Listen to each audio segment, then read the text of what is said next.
Main उद्देश्य। तो जैसे कोई मुझे एग्जाम्पल देके समझाओ उद्देश्य क्या होता है। उद्देश्य क्या होता है? हाँ बता जोर से बता।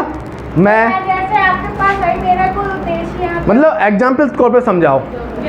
हाँ बताओ। नहीं वो वहाँ नहीं आएगा, यहाँ बच्चे की बात चल रही है। कहानी पढ़ रहे हैं, कहानी पढ़ने का कोई पानी में क्या है, अरे आप ऐसे समझो जैसे एक मान के चलो एक बॉयफ्रेंड ने अपनी गर्लफ्रेंड को लव लेटर लिख दिया पूरा, ठीक है। वो लिखा लव लेटर 50 पन्नों का। कितने पन्नों का? 50 पन्नों का लव लेटर लिख दिया। कितने पन्नों का? 50 पन्नों का। आपने वो 50 पन्ने पढ़े और जो उसका एक सेंट्रल आइडिया निकाला 1 लाइन का या 2 लाइन का, वो क्या होता है? उद्देश्य होता है कि भैया तुमने जो 50 पन्ने लिख दिए इसका उद्देश्य क्या है। अब कोई 50 पन्नों में उद्देश्य के लिए करता है, कोई 1 पन्ने में। जैसे आप पूरा आपठित पढ़ लेते हो तो आपठित पढ़ने के बाद उद्देश्य क्या है। जैसे आपने महात्मा गांधी का पूरा पाठ पढ़ लिया तो पाठ पढ़ना उद्देश्य नहीं है, पाठ पढ़ना उद्देश्य नहीं है। उद्देश्य क्या है कि महात्मा गांधी से हमें क्या सीख मिली, ठीक है। या जैसे अगर 4 पेज का लेटर है, 5 पेज का लेटर है, तो उसको पढ़ने के बाद जो उसको केंद्रीय भाव समझ लेना, ये क्या होता है? उद्देश्य होता है। तो पाठ उद्देश्य नहीं है। उद्देश्य क्या है? खाना बनाना सीखना उद्देश्य नहीं है। मेहमानों के आने पर पूरे कुशलता के साथ खाना बना के सर्व कर देना, ये उद्देश्य है। अब ऐसा कोई ना है कि प्रियंका को सिखाया गया खाना बनाना और जब मेहमान आए तो फाइनली काम हो ही नहीं पाया। क्या बात, पढ़ोगे? आ जाओ। तो ये क्या होता है? उद्देश्य होता है। तो इस तरीके से क्या कहते हैं? इसे उद्देश्य कहते हैं। तो हिंदी शिक्षण के कुछ उद्देश्य हैं। उद्देश्य भी 2 प्रकार के होते हैं, एक सामान्य उद्देश्य और एक विशिष्ट उद्देश्य। असल में अगर आपने लेसन प्लानिंग मन से करी होती तो आज आपको ये दिक्कत नहीं आती। और होता क्या है, टीचरों को ये बताया जाता है, असल में हर चीज़ के पीछे साइकोलॉजी होती है। अब आपने देखा कि आप अपना लेसन प्लान लेके गए टीचर के पास, टीचर ने लेसन प्लान देखा, टिक कर दिया। असल में टीचर ने आपके साथ गलत कर दिया। टीचर को क्या करना चाहिए? उस लेसन प्लान को फाड़ना चाहिए, उसको हवा में उड़ा देना चाहिए, ताकि आप उसको बहुत अच्छे ढंग से सीख पाओ। क्या कर पाओ? सीख पाओ। जैसे शुरू में लेसन प्लानिंग होती थी तो कोई लड़कियां स्ट्रिक्ट होती हैं, हमारा लेसन प्लान ना फट जाए, जे है वो है, तो टीचर भी कुछ नहीं कहते हैं, उन्हें कोई दिक्कत नहीं, लाओ दे दो। लेकिन वो जिस बच्चे का भला चाहते हैं शिक्षक, वो लेसन प्लान को पहले ऐसे फाड़ते हैं, फिर ऐसे फाड़ते हैं, फिर वो पन्ने उखेड़ते हैं और हवा में उड़ा देते हैं। यकीन मानना जिसके साथ ये घटना हुई होगी उसे कभी टीचिंग में दिक्कत आ ही नहीं सकती, कभी भी दिक्कत। जब मैं लर्निंग सीख रहा था, हालांकि बीएड से पहले ही मैंने लेसन प्लानिंग सीखी थी, बीएड तो मैंने बाद में करा, लेसन प्लानिंग मैंने पहले ही सीखी। तो मैं कई बार कहता था कि सर आप पेंसिल से ना करें करेक्शन, आप किससे करेंगे? पेन से, ताकि ये लेसन प्लान ख़राब हो जाए और मैं दोबारा से बनाऊं और अच्छे ढंग से सीख पाऊं। और वरना आप इसे फाड़ दें। बोले हम क्यों फाड़ दें? तो मैं ही फाड़ देता था अपना ही लेसन प्लान। अब मैं दूसरा बना के लाऊंगा। इसका इतना मुझे बेनिफिट मिला कि मैंने अगर 10वां लेसन प्लान बनाया, फंडे समझ में आ गए। और तुम्हारा क्या था? जब लेसन प्लान दिया गया सबसे पहले ये देखो लेसन प्लान अच्छा किसका बना है, नंबर 1 चीज़ उसकी फ़ोटो स्टेट करवा के ले आए। अब ये देखो रेटिंग किसका बढ़िया है उसका रेटिंग किसका बढ़िया है। अब जिसका रेटिंग बढ़िया है उससे लेसन प्लान पूरा छपवा लिया। नहीं, मैं समझ सकता हूँ तुम्हारे माइंड में क्या चल रहा है, तुम सब इस चीज़ से गुजरे हो, लेसन प्लान छापने से। हाँ, तो कहने का मतलब यही है कि आपको क्या होना चाहिए, अगर लेसन प्लानिंग मन से करी होती तो आपको पता होता क्या होता है क्या नहीं होता है। तो ये उद्देश्य होते हैं। उद्देश्य क्या होते हैं? चिंतन में भाषा की सबल भूमिका रहती है। मैंने एग्जाम्पल दिया था कि अगर अभी नेहा शर्मा मर्डर की प्लानिंग करें जयश्री की, तो वो किस भाषा में करेंगी? हिंदी में या इंग्लिश में? हिंदी में। तो चिंतन में महत्वपूर्ण क्या है? भाषा। सोच के देखो तुम्हें कितनी इंग्लिश सिखाई गई, और तुम अगर प्लानिंग करो किसी की यहाँ चोरी करने की या किसी को कूटने पीटने की, तो किस भाषा में करोगे? हिंदी में। तो ये बात समझ में आ गई कि चिंतन में भाषा की सबल भूमिका होती है। चिंतन कब तक नहीं हो सकता? जब तक भाषा नहीं होगी। दूसरी बात क्या है? सुनने, बोलने, पढ़ने, लिखने की योग्यता का विकास अधिक से अधिक अवसर देकर किया जाता है। आप जितने अवसर दोगे, कहने का मतलब प्रैक्टिस प्रैक्टिस प्रैक्टिस। भाषा विश्लेषण की क्षमता, यहाँ एक शब्द आया है विश्लेषण, इसका मतलब क्या है? Very good. जैसे रीना मैडम ने लिखा था कि बच्चे को कमल पढ़ाना है, तो कमल एकदम नहीं पढ़ाना है बेटा, का प्लस आ प्लस मा प्लस आ प्लस ला प्लस आ, ये होता है विश्लेषण। ये होता है विश्लेषण। और इसका संश्लेषण क्या होगा? देखो, बा से विश्लेषण, बा से विखंडित कर देना, सा से संश्लेषण, सा से संयुक्त कर देना। संयुक्त कर देना क्या हो गया? का मा ला, कमल। क्या हो गया? कमल। ये हो गया संश्लेषण। तो सा से संश्लेषण, सा से संयुक्त, बा से विश्लेषण, बा से विखंडित करना। जैसे अभी मैं आपको एक जूट की रस्सी ला के दे दूं और आपसे कहूं विश्लेषण करो, तो तुम उसके धागे धागे अलग कर दोगे, ये क्या हो गया? विश्लेषण। और तुम उसको जोड़ दोगे तो ये क्या हो गया? संश्लेषण हो गया। ठीक है, क्लियर हो गया? तो ये कह रहे हैं कि भाषा विश्लेषण की क्षमता छात्रों में प्रारंभ से ही उत्पन्न करनी चाहिए। ये आप कैसे करोगे? जैसे हिमालय के का पढ़ा रहे हो, हिमालय, तो क्या पढ़ाओगे बेटा? लिखो हिमालय, हिमालय। बताओ इसमें क्या क्या शब्द हैं? एक शब्द क्या है? हिम। और एक शब्द क्या है? आलय। बताओ कौन सी संधि हो गई? दीर्घ संधि हो गई। आ मिलके बड़ा आ हो गया, अका सर्वड़े दीर्घा। तो इस तरीके से आप बच्चे को कहाँ से उत्पन्न कराओ? प्रारंभ से ही कराओ। किसकी क्षमता? विश्लेषण की क्षमता। उपयोगी विश्लेषण को ही व्यावहारिक व्याकरण का नाम दिया गया। असल में व्याकरण है क्या? आपने एक पाठ पढ़ा हिमालय का, तो हिमालय में वो आपसे कह रहे हैं बताओ कौन सी संधि है, तो ये क्या हो गया? विश्लेषण हो गया। आप भाई, वो कह रहा है हिमालय से गंगा निकलती है या हिमालय से गंगा बहती है, बताओ कौन सी विभक्ति है? ध्रुवम पाए आपादानम। कोई भी चीज़ का अलग होना, आपादाय होना, क्या कहलाते हैं? विभक्ति कहलाते हैं। तो जो समास हो गए, विभक्ति हो गए, वो सब किस में आते हैं? ये आते हैं। तो वो ही कह रहा है कि उपयोगी विश्लेषण को ही व्यावहारिक व्याकरण का नाम दिया गया है। जिसकी समझ में ना आया हो वो इसको हाथ खड़ा कर दो। जैसे आपने कोई पाठ पढ़ा, तो उसके बाद में जो व्याकरण होती है वो उस पाठ की होती है। ऐसा नहीं है पाठ है हिमालय का और वो क्वेश्चन पूछे बताओ बागीस में कौन सी संधि है, वो ये नहीं कहेगा। बताओ हिमालय में कौन सी संधि है, बताओ हिमालय से गंगा निकल रही है, इसमें कौन सी विभक्ति है। ठीक वैसे ही जो बच्चे का पूरा पाठ पढ़ाया जाता है, उसके बाद जो व्याकरण होती है, कि अगर ट्रू फॉल्स होते हैं तो वो पाठ से संबंधित होते हैं, रिक्त स्थान भरना होता है वो पाठ समझ होते हैं, कॉमा, विराम, क्वेश्चन मार्क होता है वो किससे होता है? क्या अब भी समझ में नहीं आया? बताइए, आ गया ना? कि तुमसे एक तो ये तुमको संधि पढ़ाई अलग तरीके से, एक ये है कि पाठ में आए हुए शब्दों की क्या करी? संधि विच्छेद कराया। इसे कहते हैं व्यवहारिक व्याकरण, जो पढ़ाते पढ़ाते हो जाए। ठीक है, कभी कभी हम भी आपको पढ़ाते पढ़ाते शब्द तोड़ देते हैं। जैसे अभी गंगा का पाठ पढ़ा रहे हैं, अच्छा बताओ गंगा कहाँ से निकलती है? हिमालय से। इसमें कौन सी विभक्ति है? ध्रुवम पाए आपादानम। अब हिंदी शिक्षण के सामान्य उद्देश्य, कौन से उद्देश्य? उद्देश्य दो प्रकार के होते हैं, एक सामान्य उद्देश्य और एक विशिष्ट उद्देश्य। सामान्य उद्देश्य बहुत होते हैं, सामान्य उद्देश्य बहुत होते हैं, विशिष्ट उद्देश्य एक होता है। ठीक है, जैसे एक पाठ है अपराजिता, अपराजिता, जिसको कोई हरा ना सके। ये पाठ शायद कक्षा 6 में है, 8 में है, हिंदी में है अपराजिता। कक्षा शायद 6 में है। अपराजिता की एक कहानी होती है, एक नवयुवक की, जो कि क्या करता है, परीक्षा देने जाता है और ट्रेन पे कुल्हड़ लेके चढ़ता है और उसका हाथ कट जाता है और वो हिम्मत हार जाता है। जबकि एक और होती है, लड़की होती है, वो भी उसके साथ वो विकलांग हो जाती है, लेकिन वो हिम्मत नहीं हारती है, वो पढ़ाई पूरी करती है और डॉक्टर बनती है। तो इसका एकमात्र विशिष्ट उद्देश्य जो है वो ये है कि बच्चे के अंदर ये भावना विकसित हो जाए कि कठिन परिस्थितियों में हिम्मत नहीं हारना चाहिए। तो ये कौन सा उद्देश्य है? विशिष्ट उद्देश्य। और सामान्य उद्देश्य क्या है? भाषा का ज्ञान, शब्दों का ज्ञान, उसका अर्थ समझने की योग्यता। तो ये क्या हो गया? विशिष्ट।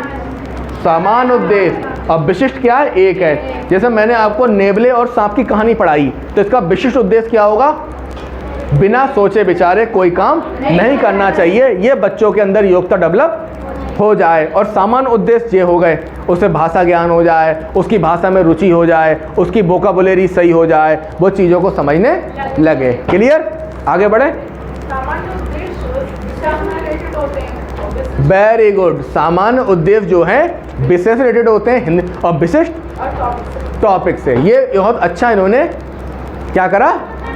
फिर मैं कह रहा हूँ कि दो माइंड होते हैं, एक शिक्षक माइंड, एक स्टूडेंट माइंड। अगर शिक्षक व्यवसाय में हो तो स्टूडेंट माइंड भूल जाओ, टीचर माइंड से खेलोगे, अच्छी चीज़ निकल के आएंगी। अब इसमें देखो क्या है सामान्य उद्देश्य, शुद्ध, सरल, स्पष्ट, ये भाषा होनी चाहिए। फिर शुद्ध, सरल, एक चीज़ क्या है, शुद्ध, सरल, स्पष्ट और प्रभावशाली भाषा में छात्र अपने विचारों, अपने भावों, अपने विचारों, अपनी अनुभूतियों की अभिव्यक्ति कर सके। पहली बात तो शुद्ध तरीके से करे, जे नहीं रोटी को कह रहा है लोटी। दूसरा स्पष्ट, तुतला रहा है, कोई दिक्कत कर रहा है। प्रभावशाली, मैंने आपको बताया था, जैसे क्यों कहें खूब लड़ी मर्दानी, वो तो झांसी वाली लड़ी थी। अब एक आप प्रभावशाली कहें कि खूब लड़ी मर्दानी तो झांसी वाली रानी थी, हर हर हमने सुनी कहानी थी। तो खूब लड़ी मर्दानी वो तो झांसी वाली रानी थी। वही वाली बात आ गई कि सुभाष चंद्र बोस कैसे कहते, धीरे से कहते, तो मुझे कुछ लाल जैसा होता है, कुछ लिक्विड होता है, तो मुझे दे दो, मैं तुम्हें उम्मीद है कि आज़ादी दे दूं, मिल सकती है। तो एक तरीका ये, और एक तरीका क्या है, तुम मुझे खून दो, मैं तुम्हें आज़ादी दूंगा। लोगों ने नसें काट ली, लोग उनके साथ जुड़ गए और अंग्रेजों का सामना किया। तो अपनी बात को प्रभावशाली ढंग से रखना, ये क्या होता है। अब भाई है कि एक सास की 4 बहुएं हैं, 3 बहुएं, अपने मन में तो उनके बहुत कुछ चल रहा है, गुस्सा भी है, गुब्बार भी है और फ्रस्ट्रेशन भी है, सब कुछ है, लेकिन वो अपनी बात को प्रभावशाली ढंग से नहीं रख पा रही हैं, तो अपनी बात उन तक नहीं पहुंचा पा रही हैं। और जो चौथी बहू है वो अपनी बात को सही ढंग से, प्रभावशाली ढंग से कह रही है। तो जो 4 बहुएं हैं उनमें सबसे ज़्यादा बात किसकी मानी जा रही है, चौथी बहू की। और बाकी क्या कह रही हैं, उनने तो उसके ऊपर चक्कर करा दिया, उनने उसके ऊपर जाऊ टोना करा दिया, तंत्र मंत्र करा दिया। असल में बात तंत्र मंत्र नहीं हुआ, एक बहू अपनी बात प्रभावशाली ढंग से रख रही है, उसकी बात मानी जा रही है, उसकी बात सुनी जा रही है। और उसकी बात, जैसे आप ही हो, आप अपने पापा से कहो हमें स्कूटी चाहिए, कोचिंग जाना है, ये बात प्रभावशाली ढंग से नहीं हुई। अब आप उसको प्रभावशाली ढंग से रख रहे हो कि जब मैं कोचिंग जाती हूँ तो कोचिंग गलियों में है, काफ़ी दूर है, मेरी बहुत एनर्जी लॉस हो जाती है, यहाँ से जाने के बाद बहुत थकावट होती है और पढ़ने के बाद बॉडी में कुछ भी नहीं बचता है। फिर जब हम घर लौट के आते हैं तो 3 घंटे तो हमें आराम करने में ही चले जाते हैं। अगर आप हमें स्कूटी दिला देंगे तो जो हमारे 3 घंटे हैं वो बच जाएंगे, थकावट कम होगी और 1-1 घंटे टमटम का इंतज़ार करना नहीं पड़ेगा। तो एक बात रखने का तरीका हुआ प्रठन से, और एक आप आदेश दे रहे हैं, पापा स्कूटी दिला दो वरना समझ लो मैं कोचिंग ही नहीं जाऊँगी, मैं पढ़ाई छोड़ दूँगी। तो ये बात समझ में आई कि बच्चा क्या कर सके, शुद्ध तरीके से, सरल तरीके से अपने भावों, अपने विचारों और अनुभूतियों वो जो महसूस करती है कि जब मैं जाती हूँ तो मुझे चलने में दिक्कत होती है, अगर टमटम भी वहाँ तक नहीं जाता है, ऐसा नहीं है कि टमटम वहाँ तक पहुँच जाए, पैदल चलना ही पड़ेगा। तो ये क्या है, अपनी अनुभूतियों, इसको क्या कर सके, असल में इसी को कहते हैं कम्युनिकेशन। कम्युनिकेशन, संप्रेषण, अपने भावों को, अपने विचारों को दूसरे तक पहुँचाना, ये क्या होता है, कम्युनिकेशन। भाव भंगिमाओं के साथ वाचन करना। जैसे जब प्रियंका पढ़ा रही थी तो तुमने नोटिस करा होगा, इसकी आंखें बड़ी बड़ी आपको डरा रही थी, ये पढ़ा कम रही थी, ये डरा ज़्यादा रही थी।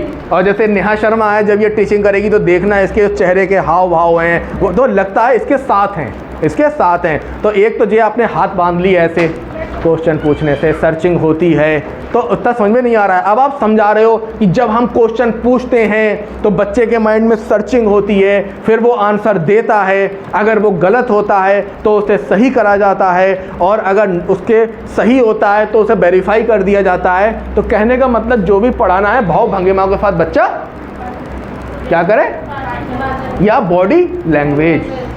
स्वाध्याय के प्रति रुचि, ये बहुत बड़ा गेम है। स्वाध्याय के प्रति आप में से कौन है जो घर पे किताबें पढ़ता है? कोई नहीं। मुझे तो लगता नहीं कि इंटर के बाद किसी ने किताब पढ़ी हो। गैस पेपर जरूर पढ़े हो, वो तो मजबूरी थी। गैस पेपर पढ़ना अलग है, किताबें पढ़ी है बताओ, किसी ने खोली किताब कभी? पढ़ती हो? कौन सी किताब पढ़ी? हैमलेट और शेक्सपियर, मार्चेंट ऑफ वेनिस, ये अपने लोगों के सिलेबस में थी। तो द मेयर ऑफ, कहने का मतलब ये जो स्वाध्याय के प्रति रुचि, तो एक उद्देश्य ये भी है कि पढ़ने के प्रति रुचि होना चाहिए।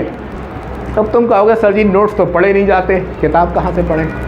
असल में ऐसा कुछ नहीं होता। जो पढ़ने वाला होता है, किचन में खाना भी बन रहा है और हाथ में किताब है और नॉवल भी पढ़ रहे हैं और खाना भी बन रहा है। जिन्हें सत्य साहित्य के सृजन की प्रेरणा देना। कौन सा साहित्य के सृजन की? ये सत्य साहित्य क्यों आया, केवल साहित्य क्यों नहीं आया? एक विध्वंसकारी साहित्य भी तो होता है, खतरनाक साहित्य, दूसरों को मारो, दूसरों को पीटो। तो साहित्य, जो सृजन साहित्य की प्रेरणा देना है तो कैसा होना चाहिए? सत्य साहित्य, अच्छा साहित्य, दूसरों का कल्याण कर सके। जे नहीं उसे बम बनाने का साहित्य बना रहे हो या मारपीट करने का साहित्य, चोरी कैसे करी जाए इसका साहित्य। तो साहित्य कैसा होना चाहिए? सत्य साहित्य। अच्छे साहित्य के सृजन की मतलब बनाने की क्या देना चाहिए? प्रेरणा। अवकाश का सही उपयोग, और इससे क्या होता है? अवकाश का सही उपयोग। अब जैसे प्रियंका थी तो नोट्स तो सभी के पास हैं, प्रियंका ने क्या करा? उस नोट्स को शॉर्ट कर लिया, मतलब 8-8 पेज के जो इसके नोट्स थे उसको वो एक-एक पेज में ले आई। तो इसने क्या करा? अवकाश का सही उपयोग करा। अगला क्या है? उद्देश्यों का विश्लेषण। विश्लेषण क्या होता है? तोड़ के। तो नंबर 1 ज्ञानात्मक। ज्ञानात्मक में जो भी पाठ पढ़ो उससे आपको ज्ञान की प्राप्ति हो जाए। जैसे महात्मा गांधी का पाठ पढ़ा तो ज्ञान क्या मिल गया? कहाँ जन्म हुआ, कहाँ मृत्यु हुई, कौन कौन से आंदोलन करे। दूसरा कौशलात्मक। कौशलात्मक का मतलब महात्मा गांधी को अच्छे ढंग से पढ़ना, अच्छे ढंग से बोलना, अच्छे ढंग से सुनना, अच्छे ढंग से लिखना। रसात्मक का मतलब मज़ा आना। रसात्मक का मतलब मज़ा आना। मज़ा आना क्या है? जैसे महात्मा गांधी की घटना है कि एक बार दक्षिण अफ्रीका में क्या था कि उन्होंने A ग्रेड का टिकट लिया, फर्स्ट क्लास का, और बैठे। अंग्रेज़ों ने उन्हें वहाँ से बाहर निकाल दिया। बोले अरे भले ही तुम्हारे पास A ग्रेड का टिकट है लेकिन तुम A क्लास में नहीं बैठ सकते, तुम बैठोगे C क्लास में। तो उन्हें क्या लगा? चोट लगी। तो इससे आपके अंदर क्या हुआ? एक रस उत्पन्न हुआ। रस कौन सा? कि बताओ यार, हमारे राष्ट्रपिता को ट्रेन से उतार दिया और तब राष्ट्रपिता ने क्या कहा कि तुम मुझे ट्रेन से निकाल रहे हो, मैं तुम्हें ऐसी लात मारूंगा कि अपने देश से ही निकाल दूंगा। तो इससे क्या हुआ? रसानुभूति। कई बार आप साहित्य पढ़ते हैं, कविताएं पढ़ते हैं तो रस की क्या होती है? जैसे अब वो ट्रेंड खत्म हो गया। जब पहले, मैं तो शायद 3 साल से व्हाट्सएप नहीं चला रहा, जब मैं व्हाट्सएप चला था चुटकुले बहुत अच्छे अच्छे आते थे। तो उन चुटकुलों को हम पढ़ते थे तो क्या आता था? रसास्वादन। वो पति पत्नी के चुटकुले होते हैं, वो अच्छे लगते हैं। और कौन कौन से होते हैं? पति पत्नी के अच्छे लगते हैं, बाकी में इतना मज़ा नहीं आता। ठीक है, ठीक है। जैसे बोली था ना गिन खा ले, ना गिन, ना गिनो खा लो। और जब एक साथ बोला ना गिन खा ले और एक थप्पड़ पड़ गया। हाँ, लगाया है थप्पड़ कभी? एक्सपीरियंस है? कभी नहीं, किसी का नहीं। अरे तुम्हारा है? अरे मरे कभी नहीं है, धोखे से भी नहीं, मतलब पता नहीं सृजनात्मक। हाँ नहीं, गुस्सा में नहीं, प्यार पे तो मारी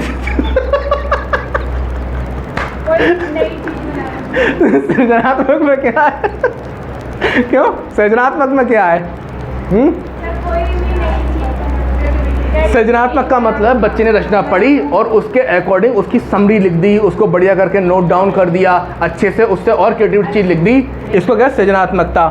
अभिवृत्त्यात्मक ये होता है भाई साहब एटीट्यूड, जो आपके अंदर ब्लड में आ जाता है कि जब आप चलते हैं तो पड़ोसी भी कहते हैं बहुत मास्टरनी बनी फिरती है, बहुत पुलिस वाली। कई बार लड़कियों का फिजिक है, मतलब उनका चाल ढाल, रहना सहना, ट्रेनिंग करना, सुबह को 4 बजे उठ के दौड़ने जाना, फिर एक्सरसाइज करना, कि मोहल्ले वाले कहने लगते हैं तो पक्का पुलिस वाली बनेगी, ये पक्का आर्मी में जाएगी, या ये पक्की शिक्षिका बनेगी। इसे कहते हैं अभिवृत्त्यात्मक। कहने का मतलब पहले आपको ज्ञान मिल जाए, स्किल आ जाए, रस मिल जाए, आप क्रिएटिव हो जाएं और आपके अंदर अभिवृत्ति आ जाए। अभिवृत्ति क्या? एटीट्यूड, कि आप जहां से खड़े हों और टॉपिक पढ़ाना शुरू कर दें। अब पता लगा बोले पढ़ाओ, प्रतिवर्ती क्रियाएं क्या हैं, आपको किताब देखनी ना पड़े, आप शुरू हो जाएं और उनके बारे में बताने लगें। जैसे आपसे कह दें जयशंकर प्रसाद के बारे में कुछ बताओ, तो अभिवृत्ति क्या है? ना किताब देखी, ना गूगल देखा और खड़े हो गए कि कहने लगे कि जयशंकर प्रसाद क्या हैं। अगर उनके नाटकों को पढ़ो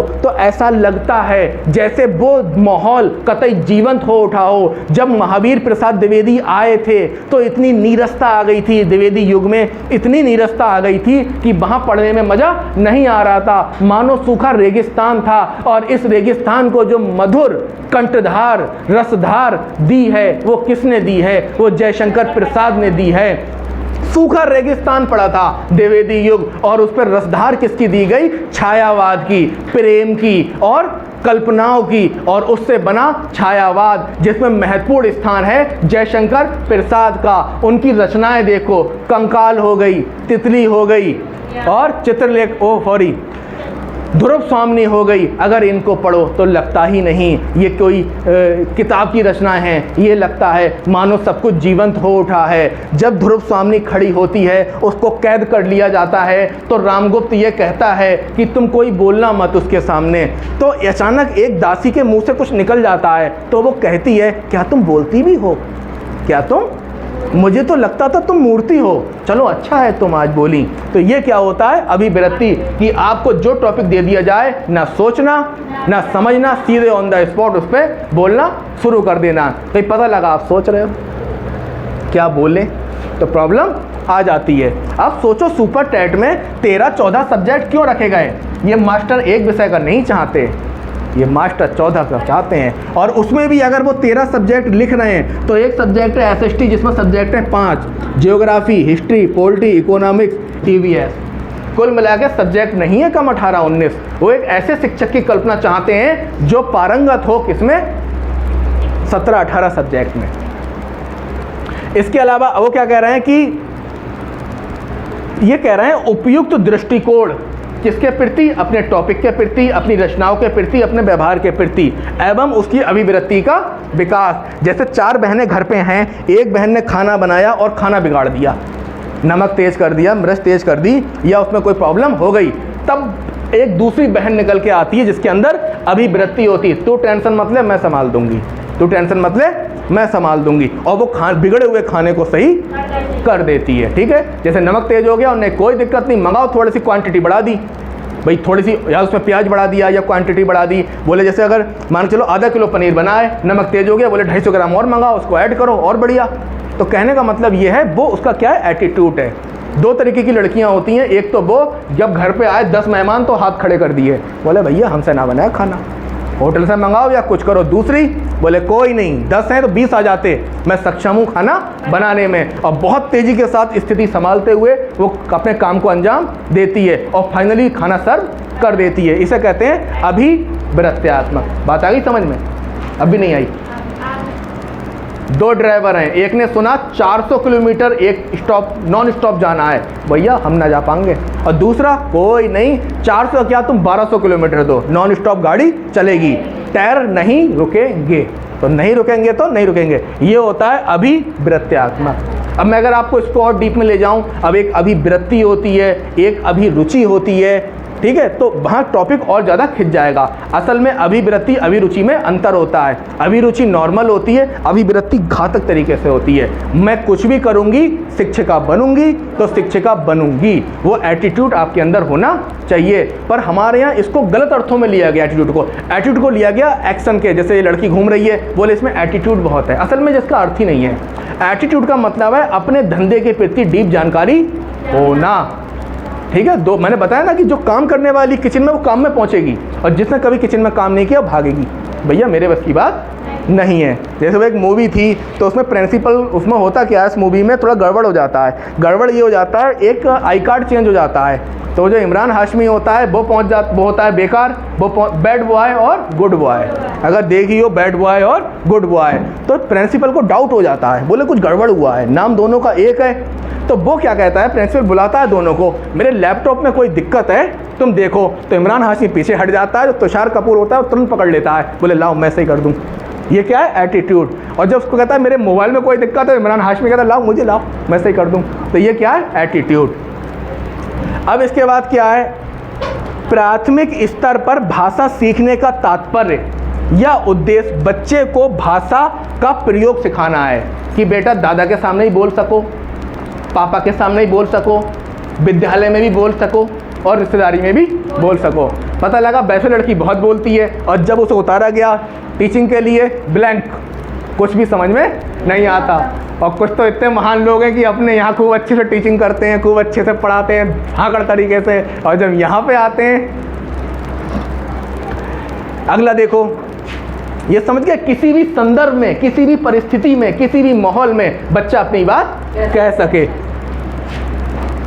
भाषा कभी कभी तो आपके साथ भी ये होता है, कहीं कुछ गलती कर बैठते हो तो कुछ बोलते ही नहीं हो, बोले साइलेंट, आवाज़ निकल ही नहीं रही है कि हमसे ये गलती हुई है, तुम नहीं बता पा रहे हो हमने ये गलती कर दी। पता लगा पड़ोसी के छप्पर में आग लगाई आए, बोल ही नहीं पा रहे हो, हमसे आग लग गई, घबराहट बहुत है, कांप रहे हो, ठीक है। तो ये क्या है, आप अपनी बात नहीं रख पा रहे हो किसी परिस्थिति में। आपके साथ होता तो यही है ना कि आप इंटरव्यू देने से पहले घर पे आपके अंदर ज्ञान का भंडार है, बहुत नॉलेज है, और जैसी पैनल के सामने आए सारा ज्ञान गोल, और जैसी पैनल के बाहर आए सारा ज्ञान वापस आ गया। परीक्षा में भी तो ऐसे ही होता है, जब पेपर देने गए पूरा ज्ञान गोल, जीरो, और जैसी परीक्षा हॉल से बाहर आए पूरे का पूरा ज्ञान आ गया। तो ये क्या होता है, आप अपनी बात को विभिन्न परिस्थितियों में रखने की हैबिट नहीं होती है। जैसे कुछ लोग हैं 80 साल के बुढ़े को भी हैंडल कर सकते हैं और 5 साल के बच्चे को भी, तो ये क्या है, कला है। अब कुछ हैं बोले ना तो ये 5 साल वाला समझेगा और ना ये 80 साल वाला, दोनों को हमारी भाषा समझ में आएगी ही नहीं। आगे कह रहे हैं वो भाषा का प्रभावी प्रयोग कर सके, भाषा सीखने और सिखाने का आशय, भाषा सीखने और सिखाने का आशय विभिन्न संदर्भों परिस्थितियों में भाषा का प्रभावी प्रयोग करना है। वही वाली बात है, बालक द्वारा अपने अनुभवों के आधार पर भाषा की रचनात्मकता का प्रयोग करना। जो उसके अनुभव हैं उसको नोट डायरी में लिखना, उस पर कहानी लिखना या उस पर कविता बना देना, ये सब क्या है, अनुभवों के द्वारा भाषा का रचनात्मक। जैसे अभी बच्चा कहीं घूमने गया, पहाड़ पे घूमने गया, बेटा अपनी भाषा में लिखो एक्सपीरियंस, तो ये क्या है, रचनात्मकता या सृजनात्मकता। बड़माला को क्रम से कंठस्थ कराना प्राथमिक स्तर पर भाषा का उद्देश्य नहीं है। ध्यान रखना, बड़माला को याद कराना, बड़माला को रटाना, ये इसका उद्देश्य नहीं है। द्वितीय भाषा शिक्षण का उद्देश्य, द्वितीय भाषा शिक्षण में 2 चीज़ें हैं। अगर बच्चा महाराष्ट्र का है तो प्रथम भाषा क्या हो गई, मराठी, द्वितीय क्या हो गई, हिंदी या अंग्रेजी। पर यहाँ पे कंडीशन जो है, द्वितीय भाषा जो है हिंदी है, तो ये बच्चा जो है हिंदी भाषी क्षेत्र का है। ये बच्चा महाराष्ट्र का हो सकता है, ये तमिलनाडु का हो सकता है, ये केरल का हो सकता है, जहाँ उसकी पहली मातृभाषा अलग है और दूसरी भाषा क्या है, हिंदी है। तो उसमें क्या हो, बोलने की क्षमता के अनुरूप लिखने की क्षमता का विकास। जैसे जैसे वो हिंदी बोल रहा है वैसे वैसे वो हिंदी लिख सके। अब पता लगा एकेडमी में जाके इंग्लिश तो बहुत अच्छी बोलना सीख गया, अब उसने कहा बेटा लिख, फंस गया। तो ऐसा नहीं है, जैसा वो बोल रहा है वैसे ही वो लिखे। दैनिक जीवन में हिंदी को समझने और बोलने की क्षमता, हिंदी को समझ सके और हिंदी को बोल सके। विभिन्न क्षेत्रों परिस्थितियों में हिंदी की विभिन्न क्या लिखा है, प्रत्युत्तियों, इसको कहते हैं प्रत्युत्तों या विधाएं या छटाएं या विभिन्न रंग। इसका मतलब है कि कहानी, नाटक, गद्य, चुटकुले, इन सबको समझ सके और इन सबको बोल सके। प्रतियुक्तियों शब्द क्या है, प्रतियुक्तियों, इसी का दूसरा नाम है विभिन्न रंगीन छटाएं और विभिन्न विधाएं। जैसे हिंदी की विभिन्न विधाएं क्या हो गई, नंबर 1 क्या हो गया, नाटक, दूसरा क्या हो गया, कहानी, तीसरा क्या हो गया, कथा, उपन्यास,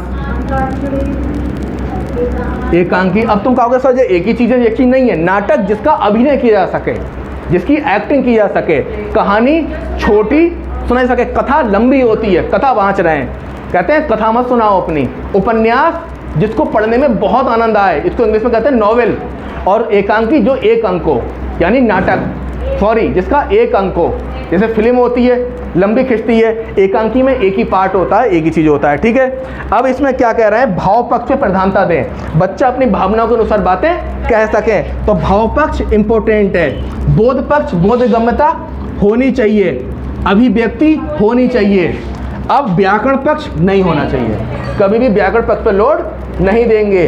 बड़माला को क्रम से याद नहीं कराएंगे, नियम याद नहीं कराएंगे, सूत्र याद नहीं कराएंगे। तो क्या कराएंगे, क्योंकि आपका बच्चा कक्षा 1 से 5 का बच्चा है, जिसकी उम्र 6 से 11 वर्ष है, तो इस पर ये काम कराएंगे। कोई दिक्कत, कोई क्वेश्चन? तो इस तरीके से आपकी ये वीडियो तैयार हो गई और आप इसको